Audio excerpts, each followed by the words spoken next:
Hola, ¿cómo están? Vamos a hacer la presentación de los procedimientos por resonancia magnética para oído, columna lumbar, colangio y hombro. La presentación de los protocolos estará a cargo de nuestro grupo 1540-13-21, que está conformado por Sandra Ivonne Baez, Juan Camilo Cortés, Mabel Cristina Ríos, Lady Fescón, que soy yo. Les voy a hablar entonces yo del primer protocolo, que sería oído.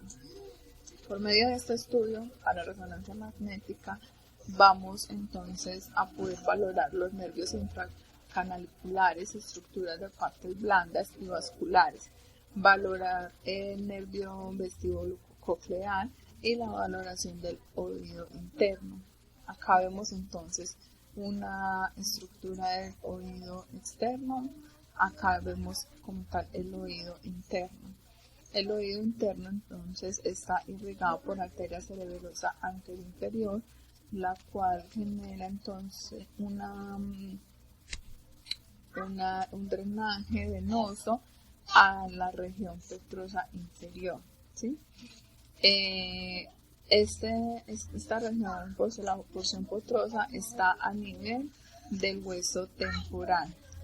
El órgano vestíbulo-coclear está encargado de recibir lo que son los sonidos y el encargado de mantener el equilibrio. Aquí hay dos zonas anatómicas muy importantes, que son el laberinto anterior o coclear y el laberinto posterior. Acá entonces, por medio de este estudio, se pueden hallar diferentes tipos de malformaciones. Por ejemplo, cuando se carece de toda esta estructura anatómica dentro del oído interno, eso puede presentar una malformación y lo que conocemos como un déficit a nivel de la pérdida sensorial auditiva. También se puede presentar una malformación parcial. Por ejemplo, puede haber un crecimiento lento en, en el nervio auditivo interno, y el nervio facial puede tener un recorrido diferente por esta malformación. Se puede presentar también una dilatación del acueducto del vestíbulo, que es donde se puede presentar una fuga de líquido cefalorraquídeo. Esto generalmente puede suceder en ambos conductos auditivos internos, en su mayoría de casos. Se presenta también una división completa de la cóclea, o se puede presentar una edición parcial donde solamente vamos a ver lo que son las espiras basales. Este estudio también es muy bueno realizarlo cuando se dan esos procedimientos quirúrgicos, por ejemplo el implante coclear, porque permite ver qué tan expuesto está el oído medio y no vaya a tener ninguna afectación con la intervención quirúrgica. También se puede presentar una permeabilización de la cóclea por causa de una meningitis bacteriana. Hay pacientes que frecuentemente pueden presentar pus, y eso también, o la meningitis bacteriana, y esto puede hacer que se presente otras patologías más severas que pueden ser evaluadas por medio de este estudio de resonancia magnética. Acá ya vamos a ver entonces lo que son los localizadores que se deben de tomar para los protocolos, que serían entonces unos cortes axiales y cortes sagitales, ¿sí? En primera instancia, en el corte axial, para tener sobre esos dos cortes se genera el corte cornal. Para tener un correcto corte, la línea principal que enfocaría pues como el corte debe de pasar por medio de ambos conductos auditivos internos en el corte axial, y para el corte sagital se debe hacer por medio de la protuberancia y tener una inclinación longitudinal en medio de la misma protuberancia, y así se genera una correcta imagen. Para la imagen axial debemos hacerlo en cortes finos para poder visualizar más anatomía vascular. Esta se hace sobre la misma coronal que se creó, que se dio pues de estas dos. Entonces sobre ese corte coronal vamos a ubicar la línea del corte principal entre los mismos conductos auditivos internos, al igual que en la corte sagital, inclinándolo de la forma en que una de estas líneas del corte pasen por todo el medio en todo el medio del CAI, que sería el conducto auditivo interno. Por ejemplo, como vemos ya en estas secuencias adquiridas, acá vemos el conducto auditivo interno derecho y acá vemos el izquierdo. Este es un corte axial, este sería un corte coronal. Vamos entonces a iniciar a ver lo que son las secuencias. Antes de eso, entonces les cuento, para adquirir estas imágenes es necesario que el paciente esté en decúbito supino, con la cabeza entrando primero al ganglio. Debe tener una antena craneal, que es la que genera una mejor señal para unas imágenes de buena calidad. Se puede utilizar medio de contraste. Si se va a utilizar medio de contraste, sabemos entonces que el paciente requiere un ayuno. Es necesario que se haga firmar el consentimiento informado y explicarle al paciente lo que se va a realizar y qué es lo que posiblemente puede sentir durante el proceso. Vamos entonces a explicar lo que son las secuencias. Antes de eso, informo la línea, el localizador donde se debe ubicar para adquirir la imagen. Sería entonces la línea orbitomeatal, es decir, desde aquí, desde la órbita hasta el oído externo. Esta es la parte donde se localiza el resonador para poder generar la adquisición. Tenemos entonces acá las secuencias. La secuencia T2-FLAIR es una secuencia que permite lo que es la supresión de la grasa, del líquido encefalorraquídeo. La DWI sería una secuencia de difusión, la cual se encarga de captar todas las moléculas de agua que están en movimiento y generar entonces una adquisición opuesta, y esta es muy buena utilizarla para hallazgos de patologías. La secuencia T2-FRFSE es una supresión de la grasa y da una mejor resolución. La 3D Fiesta es la que nos va a permitir ver más detalladamente la parte nerviosa, porque nos va a dejar ver tanto nervio como vaso. La secuencia T1-FSPGR, esto es una secuencia donde las imágenes van a tener potenciación en la grasa y en el líquido, en ambas por aparte, pero con una sola adquisición, porque tienen un mejor contraste en agua, y cuando se toma, por ejemplo, fase y fuera de fase, van a tener un mejor contraste en la grasa. Vamos entonces acá a ver que para los cortes en los planos axiales vamos a tener secuencia FLAIR, secuencia de difusión, secuencia FRFSE y secuencia Fiesta. Y la secuencia FSPGR precontraste, es decir, antes de administrar el medio del contraste al paciente. Una vez administrado el contraste, solamente vamos a utilizar secuencias en T1, que sería la FSPGR, para poder tomarlo tanto en el corte axial y en el corte coronal. Tenemos acá los tiempos de repetición que se va a tomar para cada adquisición. En un corte axial con secuencia FLAIR va a ser de 80 el tiempo de milisegundos, el tiempo de repetición y el tiempo de eco de 14 milisegundos. Tiene una matriz de 220 por 256 y un cube de 24 por 24. Vemos entonces, por ejemplo, en este corte axial va a ser un poco más rápido, bastante rápido también, porque es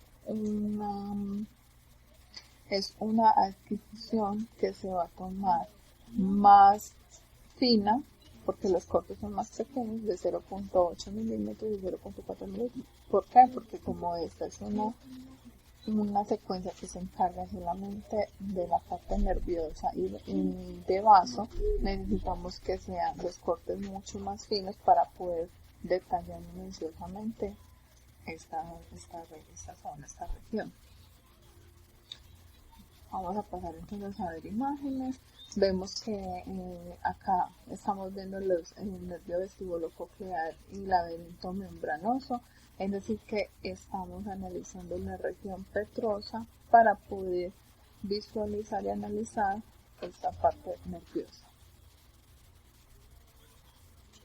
En esta imagen acá tenemos al lado derecho tenemos imagen de un corte coronal potencial en T2, donde vemos el conducto auditivo interno. Lo vemos en realce blanco, por eso está potenciado en T2. Y acá en el lado izquierdo tenemos una imagen axial en potencial en T1, porque está contrastado y vemos un total realce del conducto auditivo interno en estas zonas. Estas imágenes coronales en ambos casos, esta es secuencia en T1, una adquisición coronal, donde se presenta entonces un buen realce de la grasa y de la región de líquidos. ¿Sí? Acá lo podemos detallar. Esta secuencia en T2, tenemos entonces aquí una secuencia de difusión, donde vamos a tener un buen realce tanto de grasa como de líquido, como lo vemos aquí, líquido encefalorraquídeo. Y por último tenemos esta imagen axial, que se genera una imagen aplicando secuencia FLAIR, que es una imagen de supresión de grasa. Y vamos a ver acá los conductos auditivos internos isodensos. Acá. Esta fue entonces la presentación para el protocolo de oído. Doy paso para mis compañeros para que vean y conozcan los demás protocolos. Muchas gracias. Cordial saludo compañeros y tutor. Mi nombre es Mabel Cristina Ríos Ángel y en esta ocasión vamos a hablar sobre la resonancia magnética de hombro. Antes de empezar vamos a recordar un poco sobre la anatomía general del hombro. Recordemos que este está formado por la cabeza humeral, la cavidad glenoidea, la escápula, la apófisis coracoides, la clavícula y la articulación acromioclavicular. La posición del paciente para ingresar el paciente debe ser con la cabeza hacia el resonador, en decúbito supino y con las manos a lo largo del cuerpo, extendiéndolos hasta los muslos. Las indicaciones que se deben tener en cuenta para realizar esta resonancia magnética de hombro son, entre otras, desórdenes de las articulaciones, como la artritis, fracturas en los pacientes, dolores en el manguito rotador, anormalidades en las articulaciones debido a traumas o desgarros de los ligamentos, lesiones relacionadas con los deportes, infecciones en los huesos como osteomielitis, tumores primarios y metástasis, dolor, hinchazón y sangrado en los tejidos dentro y alrededor de las articulaciones y cuando el paciente presenta movilidad reducida del hombro. Las contraindicaciones que se deben tener en cuenta son paciente en embarazo, pacientes con implantes activados por medios eléctricos, mecánicos o magnéticos, clips de aneurismas intracraneales o algún cuerpo extraño metálico. Es muy importante preguntarle saber todas estas indicaciones del paciente, porque si bien hoy en día los resonadores vienen digamos que con una compatibilidad respecto a estos implantes, y es muy importante saber qué tipo de ferromagnéticos tiene para saber si son o no compatibles con la resonancia. La preparación del paciente, primero que todo y como en todo procedimiento que se le realiza a un paciente, se debe firmar el consentimiento informado para realizar el procedimiento, debe iniciar consentimiento informado para ingresar al resonador, se debe retirar todos los todos los elementos magnéticos que contenga, la tasa de filtración glomerular debe ser superior a 30 y debe tener un ayuno de 6 horas si la resonancia es con medio de contraste. La antena que se utiliza para la resonancia de hombro es una antena específica de hombro. Existen varios tipos de antenas que son superficiales. En este caso vemos esta antena donde podemos observar que en la parte superior iría en la articulación de acromioclavicular y en la parte inferior iría en la región axilar. Esta antena se le pone al paciente en el hombro como si llevase un bolso. Entonces así quedaría, y es muy importante mantener este vínculo entre la antena y la parte anatómica a estudiar del paciente para evitar pérdidas de la señal tanto en la parte interior como exterior del hombro. Los localizadores en los 3 planos, survey o topograma, acá podemos verlo en el plano coronal, plano sagital y en el plano axial. Acá vamos a hablar a grosso modo sobre unos protocolos genéricos para la resonancia de hombro. Este constituye secuencias de DP, FATSAT en los 3 planos sagitales, T1 y T2. En coronal, T2, FATSAT o STIR. Esto según el mecanismo de saturación que nosotros vayamos a utilizar.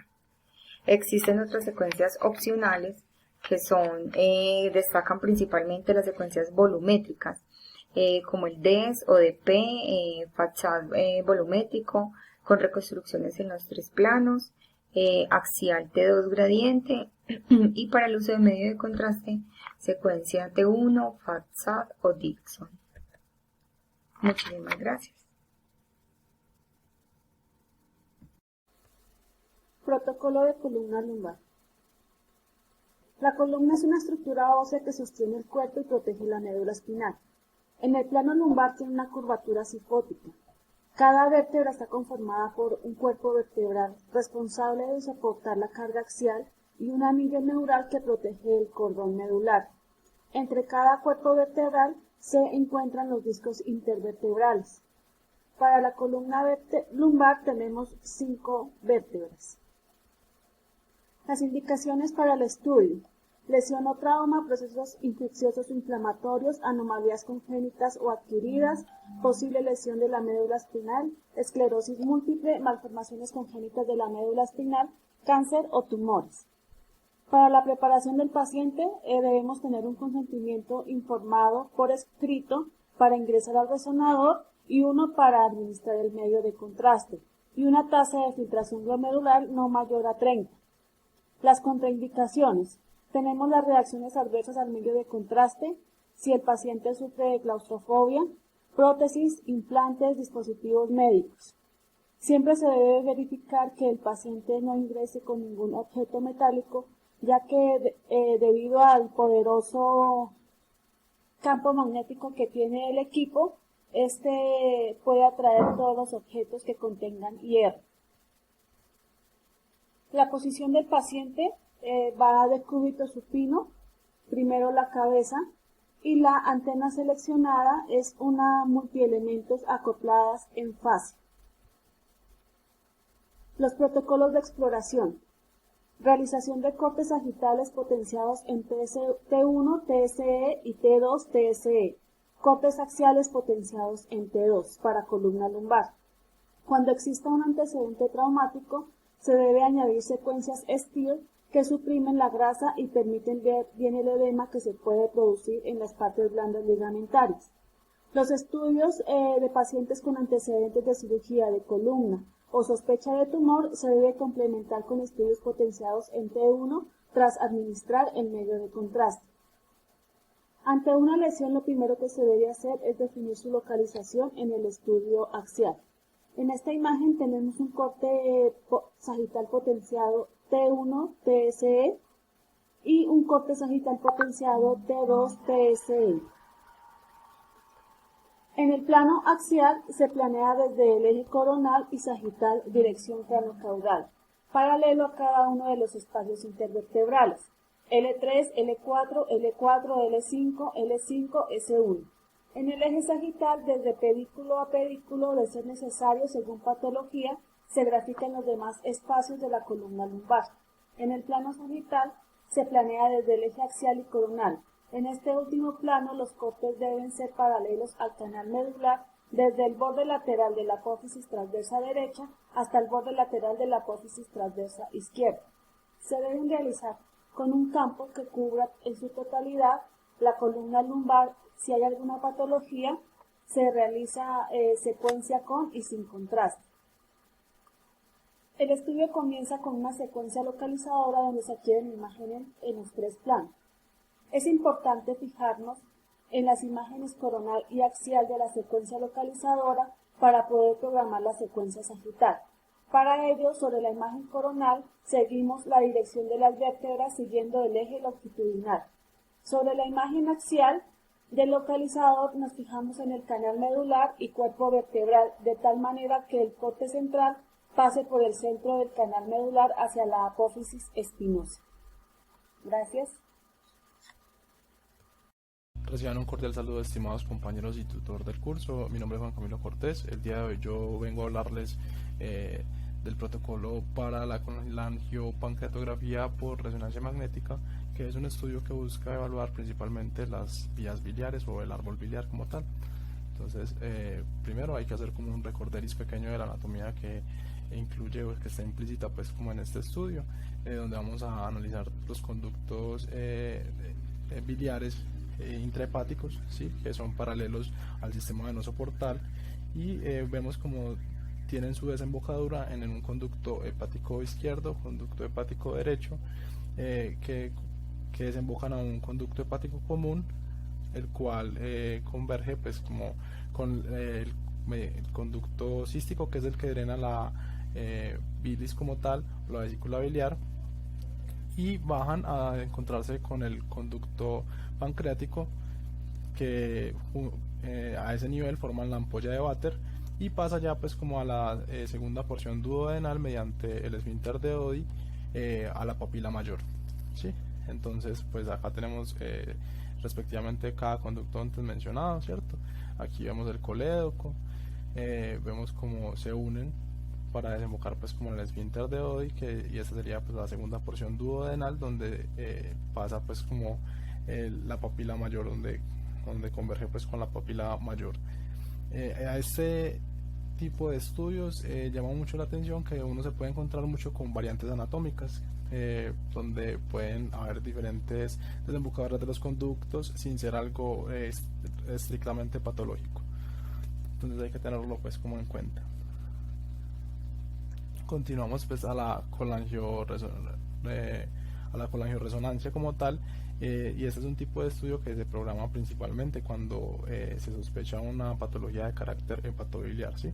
Entonces tenemos obstrucción de la vía biliar por estenosis, por colitiasis, cistoadenoma biliar y cistoadenocarcinoma, que vendrían siendo tumores epiteliales que afectan principalmente al páncreas, con la diferencia de que en el cistoadenocarcinoma, se presentan lesiones con revestimiento alto en glucógeno, lo que facilita una diseminación pues como a procesos metastásicos a otras estructuras adyacentes pues a esta. Entonces esta es como la representación maligna y esta es una representación benigna de tumores o quistes que pueden producirse principalmente en los epitelios del páncreas. Tenemos el pseudoquiste pancreático, que son colecciones que se presentan dentro de la cavidad pancreática como tal, lo que puede causar una opresión o una compresión en los conductos que drenan las enzimas pancreáticas a las vías biliares. Colecistitis aguda, que es una inflamación pues de los conductos biliares pues, o del páncreas como tal, el cáncer de páncreas y otro tipo de afecciones que puedan estar generando sintomatología respectiva a enfermedades obstructivas de la vía biliar, ¿cierto? Entonces tenemos aquí una imagen de la anatomía básica ya representada en la imagen como tal.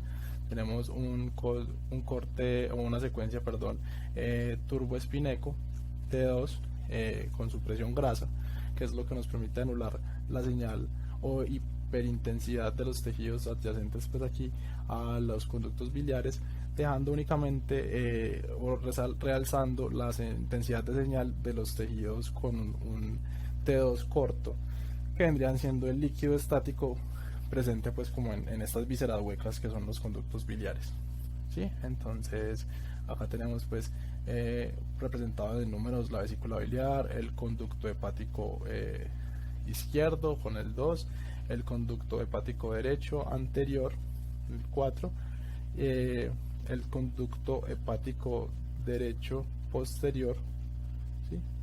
Tenemos aquí el posterior, el anterior, y tenemos el conducto hepático común, ¿sí? Lo podemos ver aquí, conducto colédoco y el duodeno, que vendría siendo aquí esta parte que recordemos es la segunda porción del duodeno. Listo, ahora cuando pasamos ya a la ubicación del paciente, después de haber puesto el paciente a firmar el consentimiento informado, donde explica todos los pormenores del procedimiento como tal o del estudio, se certifica y se ratifica mediante una encuesta que no tengan pues como elementos ferromagnéticos que puedan presentar artefactos en la imagen, y se verifica que el paciente sea colaborador, dado que este tipo de estudios son bastante sensibles a artefactos por movimiento y de respiración. Entonces se debe verificar que el paciente cuente con las capacidades de colaborar con una apnea óptima para cada una de las secuencias que vamos a realizar. Listo, entonces la posición es de cúbito supino, con la cabeza primero ubicado en la antena, ubicando la antena de superficie en fase o fast array. La ubicamos pues como un centraje en la apófisis sifoides, como vemos acá, ¿sí? Esta vendría siendo la misma antena que utilizamos para un abdomen, solo que debemos colocarla de manera que abarquemos las estructuras competentes al árbol biliar, o pertenecientes, perdón, al árbol biliar. Listo, entonces ya tenemos la planeación del estudio como tal. Debemos recordar pues que debe incluirse o se debe tener un campo, un field of view, un campo de visión que abarque la totalidad del abdomen. Estos estudios se planean desde el plano axial y coronal, y tenemos que en cuenta que hay una planeación con un estudio, pues una secuencia que se realiza con diferentes angulaciones, todas ubicadas en el colédoco, como podemos ver acá en un plano radial, con la colaboración o apnea del paciente, ¿sí? Tenemos la fase pues o la secuencia que realizamos con los localizadores en coronal, una secuencia 3D que permite una reconstrucción para poder solapar las imágenes y construir pues como la totalidad de la imagen perteneciente a las vías biliares.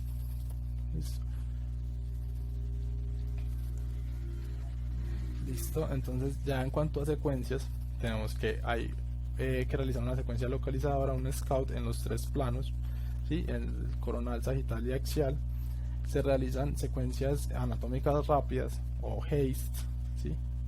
Que son potenciadas en T2 en un plano axial y coronal, ¿sí? Se realizan secuencias potenciadas en T2 con una buena resolución de contraste, es decir, una fast spin echo T2 con saturación grasa o una STIR en planos axial y coronal. Se realizan secuencias T2, una secuencia, perdón, turbo spin echo T2 con supresión grasa de corte único y grueso, entre unos 50 y 30 milímetros, para 6 angulaciones centradas, lo que produce un aproximado de 12 imágenes, de 12 imágenes en cortes del colédoco en un plano radial, que era lo que les venía hablando ahorita, pues como de la planeación con los localizadores. Listo.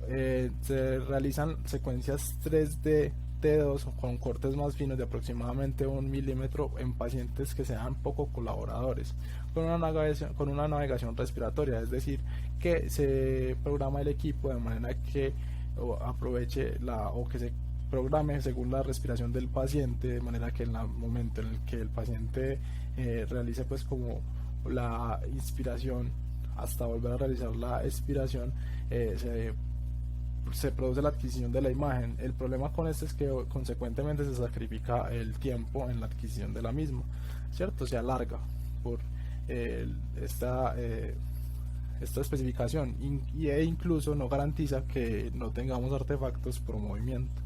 Se pueden omitir los artefactos por respiración, pero los artefactos por movimiento pueden suceder dado que son pacientes poco colaboradores.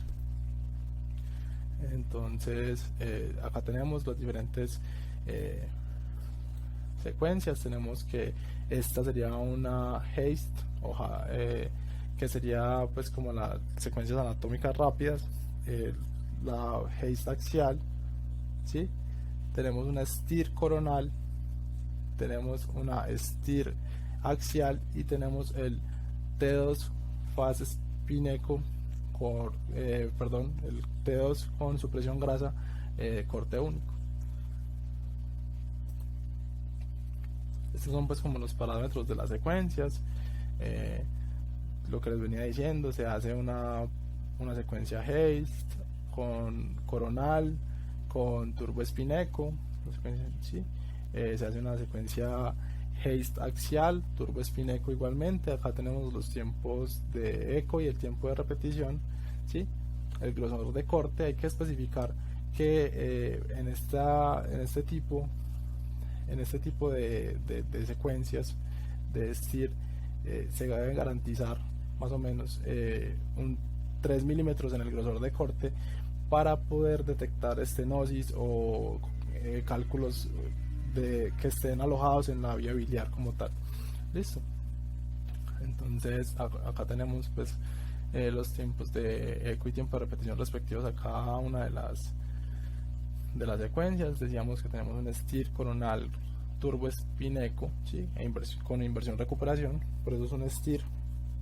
Tenemos un STIR axial turbo spin echo con inversión recuperación, un T2 con supresión grasa corte único, que sería un coronal turbo spin echo, y tenemos un turbo spin echo 3D T2, que es lo que veníamos hablando ahorita, pues como ya para la parte de la reconstrucción, que sería en un axial turbo spin echo. Listo. Acá vemos la parte pues como el campo del field of view, el campo de visión y la dirección en fase. Hay que recordar pues que estos estudios se planean en dirección o en función de del líquido pues que es de las cavidades, como son vísceras huecas, de las cavidades que estamos evaluando, por lo que tenemos que recordar que son estudios con una alta potenciación en T2. Bueno, eso sería pues como lo referente a este tipo de estudio. Muchas gracias.